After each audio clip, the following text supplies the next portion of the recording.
ہندوستان 2047 تک ایک ترقی یافتہ ملک بننے کی طرف بڑھ رہا ہے۔ حکومت اور پالیسی ساز اس حوالے سے بڑے اہداف طے کر رہے ہیں۔ لیکن کیا ہر ہندوستانی اس تبدیلی کو محسوس کر رہا ہے؟ کیا ملک کی معاشی ترقی واقعی زمینی سطح پر سب کو فائدہ پہنچا رہی ہے؟ ماہرین اس مہتواکانکشی ہدف پر منقسم ہیں۔ کچھ لوگوں کا خیال ہے کہ اگر موجودہ شرح نمو برقرار رہی تو ہندوستان یقینی طور پر 2047 تک ترقی یافتہ ممالک کی فہرست میں شامل ہو سکتا ہے۔ ساتھ ہی بعض ماہرین اقتصادیات کا کہنا ہے کہ اس ہدف کو حاصل کرنا اتنا آسان نہیں ہوگا کیونکہ مستحکم اور جامع اقتصادی ترقی کو برقرار رکھنا ایک بڑا چیلنج ہے۔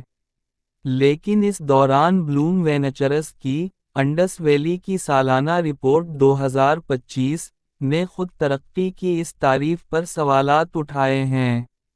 اس رپورٹ کے مطابق ملک کی 90% آبادی یعنی تقریباً 100 کروڑ ہندوستانیوں کے پاس اپنی ضروریات کے علاوہ کسی بھی اضافی اخراجات کے لیے رقم نہیں ہے۔ اس کا مطلب یہ ہے کہ زیادہ تر لوگ صرف اپنے ماہانہ اخراجات کو پورا کرنے کے قابل ہوتے ہیں، لیکن ان کے لیے شوق، تفریح، سرمایہ کاری یا عیش و آرام جیسی چیزوں پر خرچ کرنا ممکن نہیں ہے۔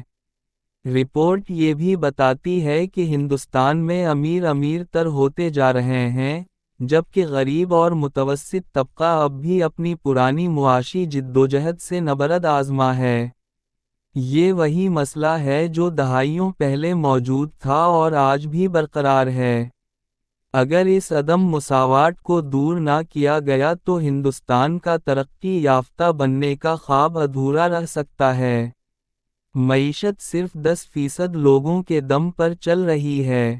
ایک رپورٹ کے مطابق 2025 کے مطابق ہندوستان کی 90% آبادی یعنی تقریباً 100 کروڑ لوگوں کے پاس اضافی اخراجات کے لیے رقم نہیں ہے۔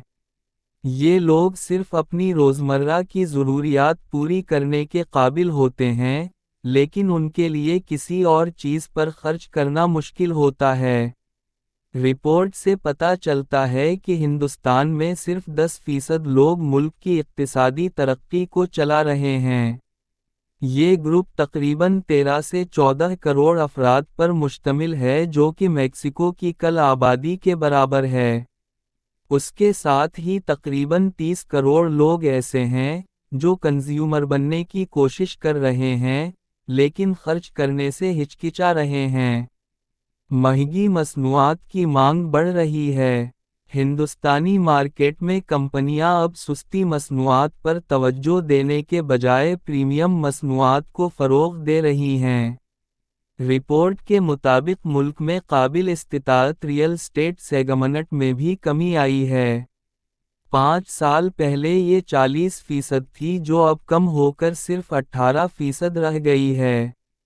کولڈ پلے اور ایڈ شیران کے حالیہ ہاؤس فل کنسرٹس کو تجربہ معیشت کے بڑھتے ہوئے اثر و رسوخ کی ایک مثال کے طور پر پیش کیا گیا ہے۔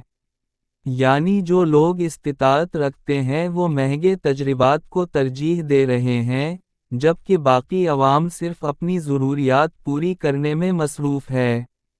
حال ہی میں پیش کردہ بجٹ میں وزیر خزانہ نرملا سیتا رمن نے 12 لاکھ روپے تک کی آمدنی پر انکم ٹیکس میں چھوٹ کا اعلان کیا ہے۔ اس سے ملک کے 92% تنخواہ دار لوگوں کو فائدہ پہنچے گا اور ان کی خرچ کرنے کی صلاحیت بڑھ سکتی ہے۔ ملک کی آمدنی کا حصہ امیروں تک جا رہا ہے۔ 1990 میں ہندوستان میں سرفہرست 10% لوگوں کے پاس ملک کی کل آمدنی کا 34% تھا، جو 2025 میں بڑھ کر 57.7% ہو گیا۔ اس کے ساتھ ساتھ نیچے کے 50% لوگوں کا حصہ 22.2% سے کم ہو کر 15% رہ گیا ہے۔